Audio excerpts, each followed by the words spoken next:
Washington, mayo de 1945. El mundo seguía ardiendo. Las cenizas de Berlín se elevaban al cielo como plegarias sin respuesta, y en Filipinas los últimos soldados japoneses resistían con la furia de quienes saben que la derrota es inevitable, pero se niegan a aceptar que también es merecida. Europa respiraba el pesado aire de la victoria, pero era un aliento entrecortado, como el de un hombre que sobrevivió a un ahogamiento, pero aún siente el agua en los pulmones. En el Pacífico, sin embargo, la guerra continuaba con una brutalidad que parecía interminable.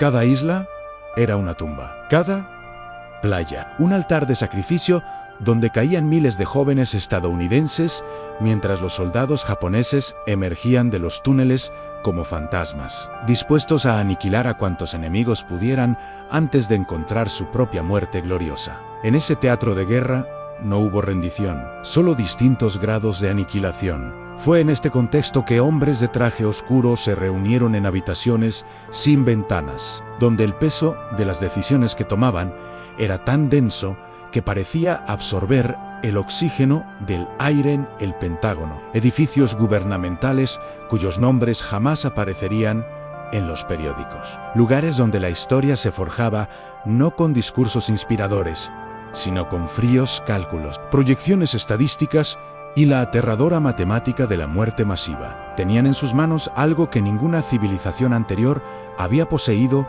el poder de invocar el sol sobre la tierra, un poder tan absoluto que parecía divino, pero que sería ejercido por hombres profundamente humanos, con sus dudas, sus ambiciones, sus miedos nocturnos y sus meticulosas justificaciones para dormir tras tomar la decisión. El proyecto Manhattan había consumido $2.000 millones, el equivalente a 22.000 millones en valores actuales. Había dado empleo a más de 130.000 personas dispersas en instalaciones secretas en Oak Ridge, Los Álamos y Hanford. Se construyeron ciudades enteras desde cero, pobladas por científicos que no podían contarles a sus esposas a qué se dedicaban, por ingenieros que desaparecían durante meses sin explicación, por trabajadores que ensamblaban piezas de un rompecabezas sin llegar a ver la imagen completa. Fue el secreto mejor guardado de la guerra, protegido con una paranoia rayana en la locura, porque todos sabían que si los alemanes o los japoneses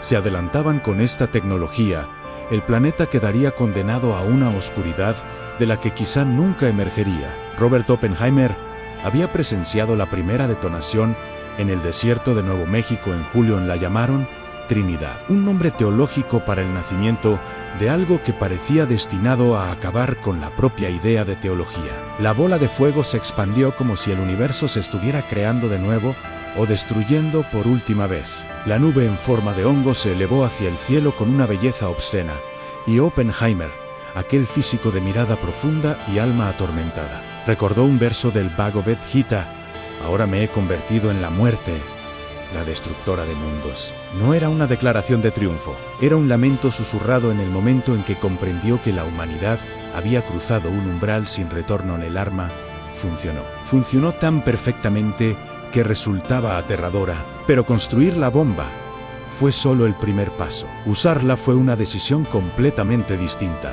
una decisión que requería no solo valentía militar, sino también la voluntad de asumir una carga moral que ningún líder anterior había asumido. Harry Truman llevaba menos de un mes en la Casa Blanca cuando murió Roosevelt. Era un hombre de Missouri, un vendedor de ropa que se había convertido en senador, un político considerado común y corriente, hasta que la muerte de Roosevelt lo colocó en el cargo más poderoso del mundo en medio de la mayor guerra que la civilización jamás había librado. Nadie esperaba grandeza de él, probablemente ni él mismo. Pero la historia no pregunta si estás preparado, simplemente llega y exige que elijas. Los militares presentaron sus cifras con la precisión clínica de cirujanos que discuten una intervención, una invasión de Japón, con nombre en clave Operación Caída. Costaría entre 500.000 y 1 millón de vidas estadounidenses. Quizás más. A nadie lo sabía con certeza. Los japoneses habían demostrado en Iwo Jima y Okinawa que preferían morir hasta el último hombre, mujer y niño antes que rendirse. Entrenaban a civiles para atacar a los soldados invasores con lanzas de bambú. A los niños se les enseñaba a colocarse explosivos y lanzarse bajo los tanques. La cultura samurái, el código Bushido, la veneración del emperador como una deidad viviente. Todo ello se combinaba en una psicología colectiva que veía la muerte en batalla no como un destino trágico, sino como la máxima expresión del espíritu humano. Y no solo estaban en juego las vidas estadounidenses, una invasión destruiría Japón por completo. Millones de civiles japoneses morirían, las ciudades serían arrasadas en combates casa por casa, el hambre y las enfermedades se propagarían, los bombardeos convencionales ya habían convertido Tokio en un mar de cenizas en una sola noche de marzo, matando a más de 100.000 personas, mientras que las bombas incendiarias crearon tormentas de fuego que derritieron el asfalto e hicieron hervir los canales. Y sin embargo, Japón no se había rendido. Sus líderes hablaban de una gloriosa resistencia. Hablaban de convertir las islas principales en una fortaleza donde cada valle sería una tumba para los invasores. Preferían ver a toda su nación consumida por el fuego antes que aceptar una rendición incondicional. Fue en este contexto que se reunió el comité interino. El secretario de guerra, Henry Stimson, un hombre de 77 años que había servido en múltiples administraciones y cargaba sobre sus hombros décadas de experiencia en decisiones imposibles. James Burns, quien pronto se convertiría en secretario de Estado, un político astuto que comprendía que esta decisión no era meramente militar, sino profundamente diplomática, con implicaciones que resonarían durante generaciones. Generales que habían planeado el día D y la reconquista de Filipinas, científicos que habían construido la bomba, pero que ahora cuestionaban su uso,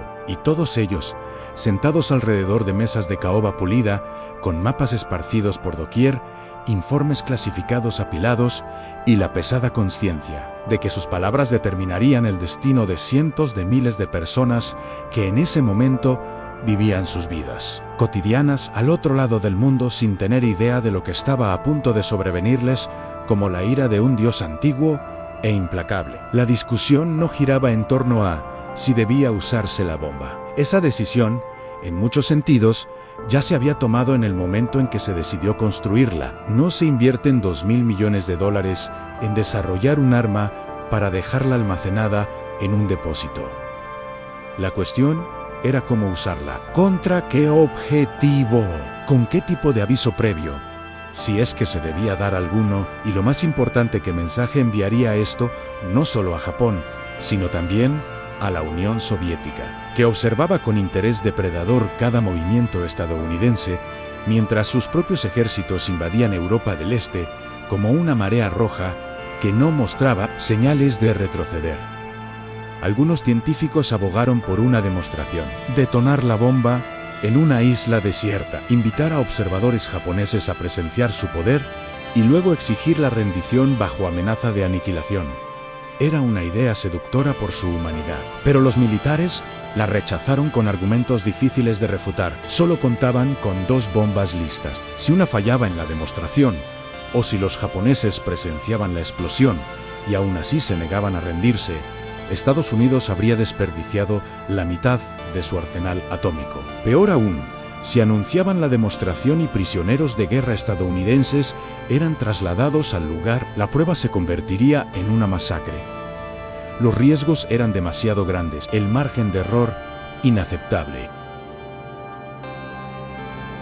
No sería Tokio, ya que la capital había sido devastada por bombardeos incendiarios, y no ofrecería una demostración clara del poder único de la bomba atómica. Tenía que ser una ciudad relativamente intacta, para que el antes y el después pudieran medirse con precisión científica. Debía tener importancia militar, instalaciones industriales, algo que justificara la elección ante la historia y la conciencia. Pero además, y esto se decía en voz baja o simplemente se entendía sin palabras, tenía que ser lo suficientemente devastador como para quebrar la voluntad japonesa de seguir luchando. Tenía que ser un golpe tan catastrófico que incluso los más fanáticos defensores de la resistencia a muerte se vieran obligados a afrontar la realidad matemática de que continuar la guerra significaba el fin literal de su civilización.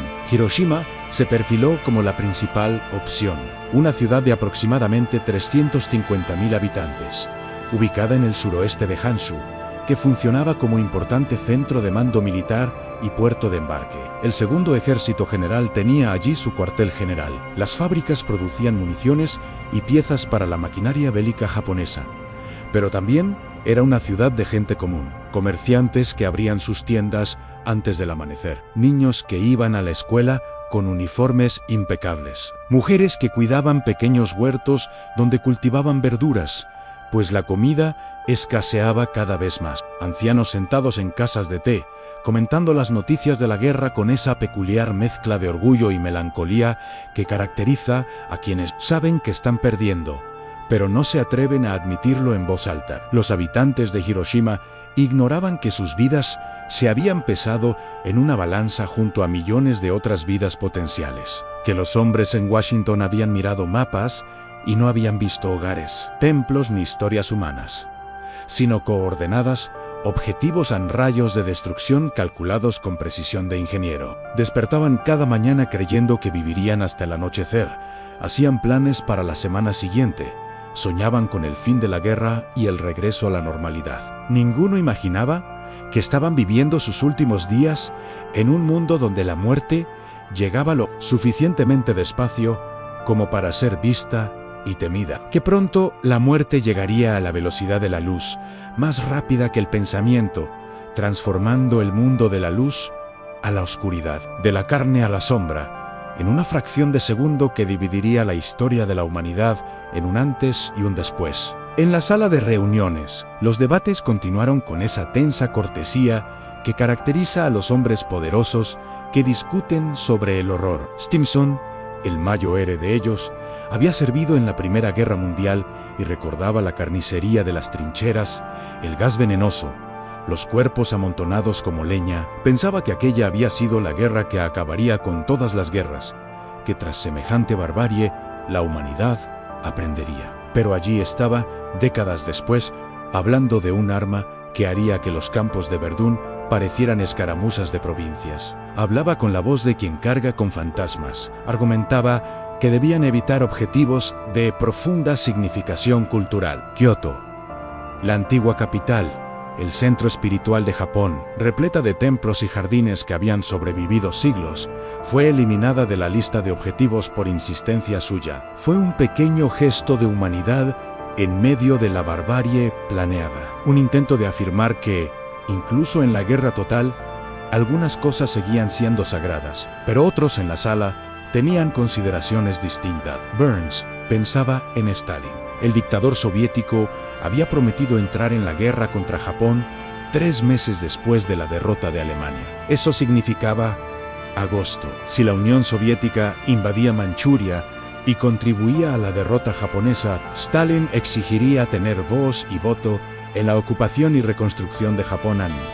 Hacia oriental podría convertirse en otro campo de batalla de la Guerra Fría, incluso antes de que terminara la Guerra Fría. Pero si Estados Unidos lograba forzar la rendición japonesa antes de la entrada soviética utilizando un arma tan poderosa que demostraba una superioridad tecnológica absoluta, el equilibrio de poder de la posguerra cambiaría drásticamente.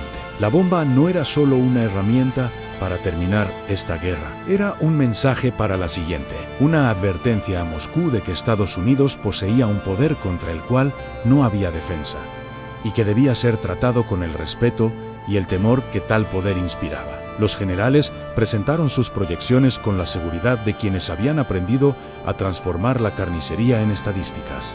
La invasión comenzaría en noviembre. La Operación Olympic tomaría Kyushu, la isla del sur. La Operación Coronet atacaría las llanuras de Kanto, cerca de Tokio, en la primavera de 1946.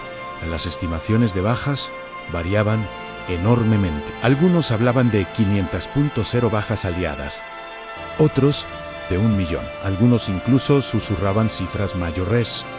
¿Y qué hay de los japoneses? ¿5 millones de muertos? ¿10 millones? Cifras tan grandes que perdían significado, se convertían en abstracciones.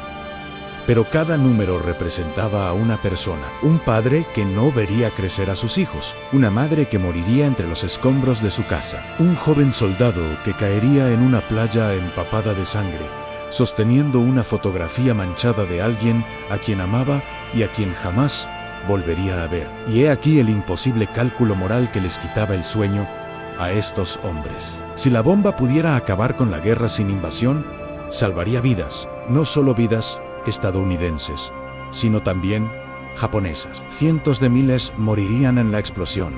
100, pero millones sobrevivirían. Personas que de otro modo perecerían en los brutales meses de combate que seguirían. Esta era la sombría matemática que se repetían a sí mismos, que matar a 200.000 personas podría ser un acto de misericordia si evitaba la muerte de millones. Que hay momentos en la historia en que todas las decisiones son terribles, y la única pregunta es cuál de esas terribles decisiones resulta en el menor sufrimiento total. ¿Pero de verdad lo creían? ¿O era simplemente lo que necesitaban convencerse para justificar lo que ya habían decidido hacer? Oppenheimer, que no estaba presente en esa sala, pero cuyo espíritu impregnaba cada debate, ya había expresado sus dudas. Algunos de sus colegas científicos habían enviado peticiones solicitando que la bomba no se utilizara sin previo aviso contra la población civil. Leo Szilard, el brillante físico húngaro que había contribuido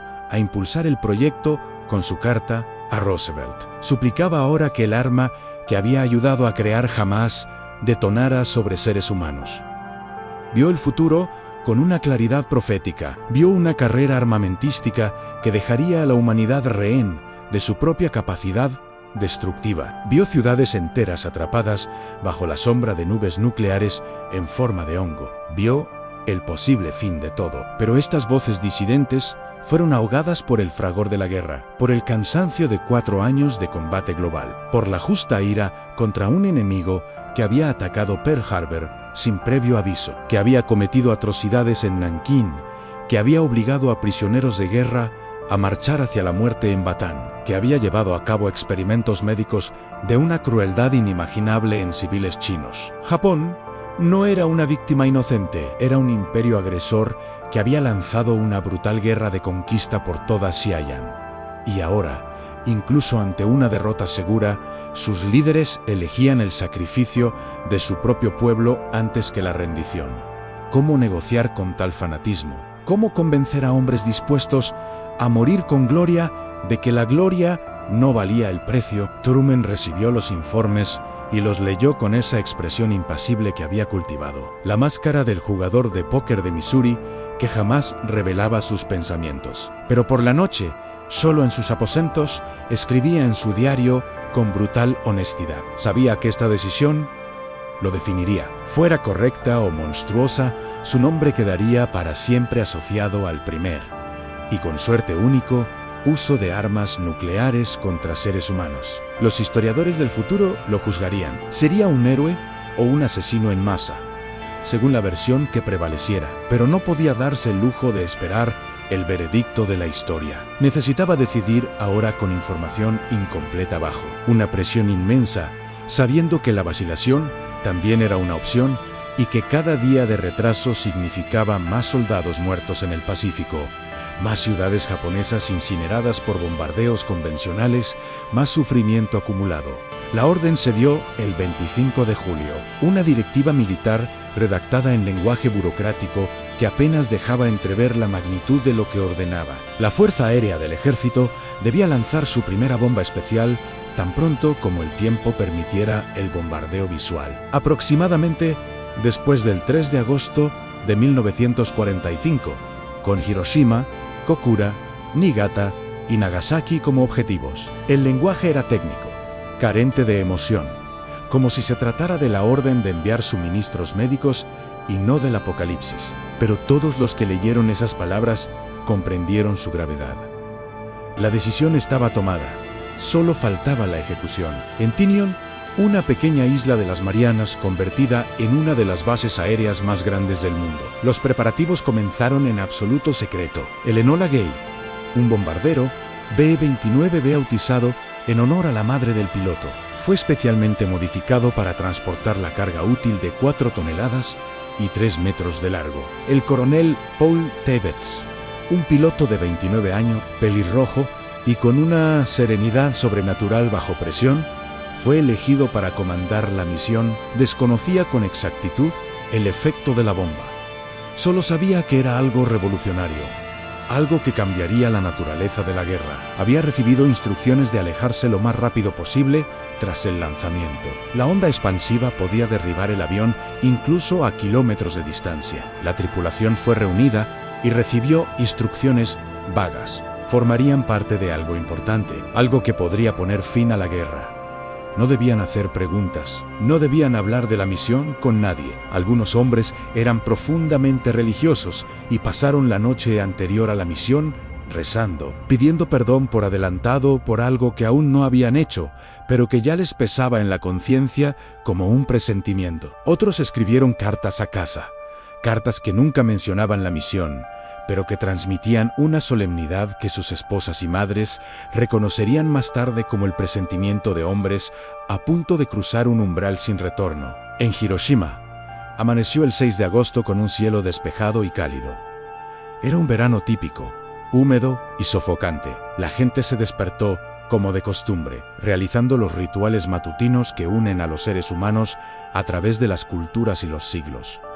Los niños se quejaban de tener que ir a la escuela. Los trabajadores se apresuraban para tomar el tranvía. Una mujer tendía la ropa, disfrutando del cielo azul sin nubes, pensando que por fin tendrían un día sin lluvia. Un anciano ajustaba sus herramientas antes de abrir su taller de reparaciones, el mismo que había regentado su padre. Los estudiantes se reunían en el patio de la escuela, riendo con esa despreocupación propia de la juventud, aún sin ser conscientes de que la muerte se acercaba a 500 kilómetros por hora, a 8.000 metros, sobre sus cabezas. El Enola Gay despegó a las 2:45 alto Eman la bomba, apodada cariñosamente Little Boy por los técnicos que la ensamblaron. Se encontraba a salvo en la bodega de bombas. Era un dispositivo de uranio, de diseño más sencillo que la bomba de plutonio que se usaría en Nagasaki, pero aún así, una máquina de sorprendente complejidad. En su interior, placas de uranio 2, 3 y 5 altamente enriquecidos esperaban ser disparadas entre sí, alcanzando la masa crítica e iniciando la reacción en cadena que liberaría una energía equivalente a 16 kilotones de TNT, energía suficiente para vaporizar acero, para transformar la arena en vidrio, para grabar sombras humanas en el hormigón como fotografías fantasmales de personas que dejaron de existir en un instante. El vuelo duró 6 horas. Tibbets pilotaba con la precisión mecánica de un hombre que seguía órdenes, pero sus pensamientos eran suyos. Pensaba en su madre, Enola Gay, en cuyo honor había bautizado el avión. Pensaba en su esposa e hijos, pensaba en los miles de hombres que habían muerto en la conquista de las islas del Pacífico, y en los miles más que morirían si la guerra continuaba. Pensaba, quizá, que estaba salvando vidas al destruir otras, o quizá no pensaba en nada. Solo se concentraba en los instrumentos, la altitud, el rumbo, dejando las cuestiones filosóficas para después, cuando hubiera tiempo, para la duda y el remordimiento. A las 8:09 de la mañana, el navegante Theodore Van Kirk avistó Hiroshima. La ciudad era perfectamente visible abajo, sin nubes ni obstáculos. El bombardero Thomas Ferriby tomó el control, alineando su mira con el puente Ayoi, en forma de T, en el centro de la ciudad. Era el punto de mira perfecto, fácilmente identificable desde el aire. No pensó en la gente que estaba abajo, no podía permitírselo. Era un profesional ejecutando una tarea técnica con la máxima precisión. A las 8:17 pulsó el botón de lanzamiento. La bomba Little Boy cayó de la bodega, 800 kilogramos de destino encapsulados en metal. El Enola Gay, repentinamente más ligero, ascendió bruscamente. Tibbets giró el avión 150 grados, acelerando los motores al máximo, alejándose a toda velocidad del punto de detonación. 43 segundos después, a 600 metros sobre el Hospital Shima, Little Boy detonó. El universo se abrió. Un sol surgió en el lugar equivocado, en el momento equivocado. a la altitud equivocada. La bola de fuego alcanzó el 1.000.000 de grados Celsius, más caliente que la superficie del Sol. Todo en un radio de 800 metros simplemente dejó de existir. No se quemó, no se derritió, se vaporizó. Las personas se convirtieron en gas, los edificios se convirtieron en polvo, la atmósfera misma se incendió. La onda expansiva se expandió a 1.800 kilómetros por hora, demoliendo todo a su paso. Las casas de madera y papel estallaron en astillas. Los edificios de hormigón armado se agrietaron y se desmoronaron. Los cristales se transformaron en millones de proyectiles voladores que cortaban la carne como navajas. La gente no tuvo tiempo de comprender. Un instante estaban vivos, realizando sus tareas cotidianas. Al siguiente, estaban muertos o agonizando de formas inimaginables. Quienes se encontraban cerca del epicentro fueron los afortunados, si es que cabe usar esa palabra. Murieron instantáneamente, vaporizándose por completo y dejando solo sombras quemadas en el pavimento donde habían estado. Pero quienes estaban más lejos sufrieron destinos peores. La radiación térmica les quemó la piel con los patrones de los kimonos que vestían. La tela oscura absorbía más calor que la luz, creando quemaduras que reflejaban los diseños de sus prendas. Los globos oculares se derretían, la piel colgaba de los huesos en tiras. La gente corría entre llamas, gritando por agua, por sus madres, por la misericordia de un Dios que parecía haber abandonado por completo aquella ciudad. La nube en forma de hongo se elevó, magnífica y aterradora. 7.000 metros de altura, luego 10.000, para finalmente estabilizarse en unos 16.000 metros. Una columna de humo y escombros radiactivos que podía verse a cientos de kilómetros de distancia. La tripulación del Enola Gay miró hacia atrás y vio, e incluso hombres entrenados para la guerra, enmudecieron ante la magnitud de la destrucción. El copiloto Robert Lewis escribió en su cuaderno de bitácora: Dios mío, ¿qué hemos hecho? Fue una pregunta que resonaría a través de las décadas. Una pregunta sin respuesta satisfactoria. Una pregunta que cada generación tendría que responderse a sí misma. En Hiroshima,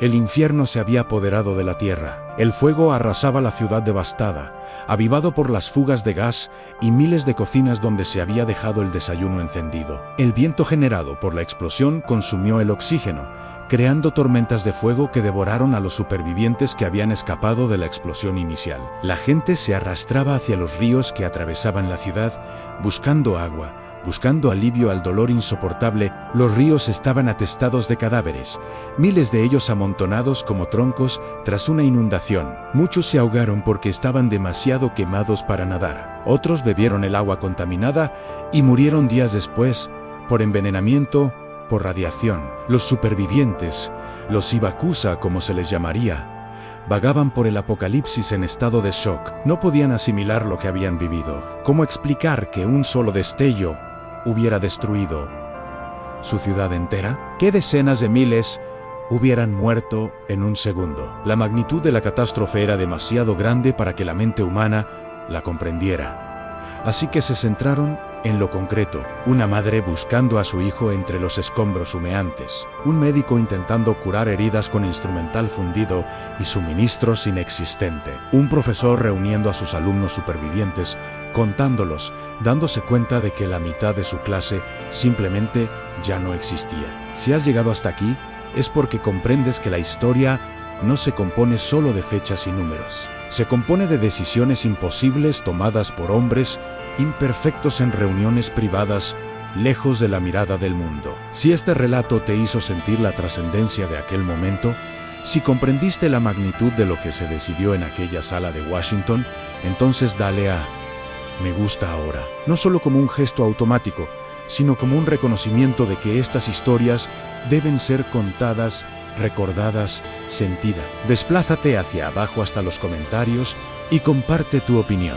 ¿Qué habrías hecho si hubieras estado en esa habitación? Existe una decisión correcta cuando todas las opciones llevan a la muerte. Tu voz importa. Tu perspectiva enriquece esta historia que abarca generaciones. Suscríbete ahora a este canal, porque lo que acabas de presenciar es solo el comienzo de un viaje a través de los momentos más oscuros y decisivos de la historia de la humanidad. Y activa las notificaciones, porque en el 5º episodio de esta serie te transportarás a las profundidades de un Londres asediado, donde bajo toneladas de hormigón y tierra, en una sala de guerra iluminada por lámparas tenues y llena de humo de cigarro, un hombre solitario tomó la decisión más arriesgada de la Segunda Guerra Mundial. Anne Winston Churchill. Mayo de 1940 en Francia cae. Bélgica se ha rendido. 300.000 soldados británicos están atrapados en las playas de Dunkerque, esperando la muerte o un milagro. Hitler ofrece la paz. Condiciones G. Enero SAF. La oportunidad para que Inglaterra salga de la guerra con su dignidad intacta, y Churchill, solo contra su propio gabinete, contra la lógica, contra el miedo, decide jugárselo todo a una apuesta imposible que cambiaría el curso de la civilización. Cuando Churchill lo arriesgó todo en un solo día. La historia más impactante que jamás hayas escuchado sobre un hombre que eligió la guerra cuando todos los demás clamaban por la paz. No te la pierdas. Activa las notificaciones ahora, o te perderás el momento en que el coraje de un hombre salvó al mundo de la oscuridad eterna.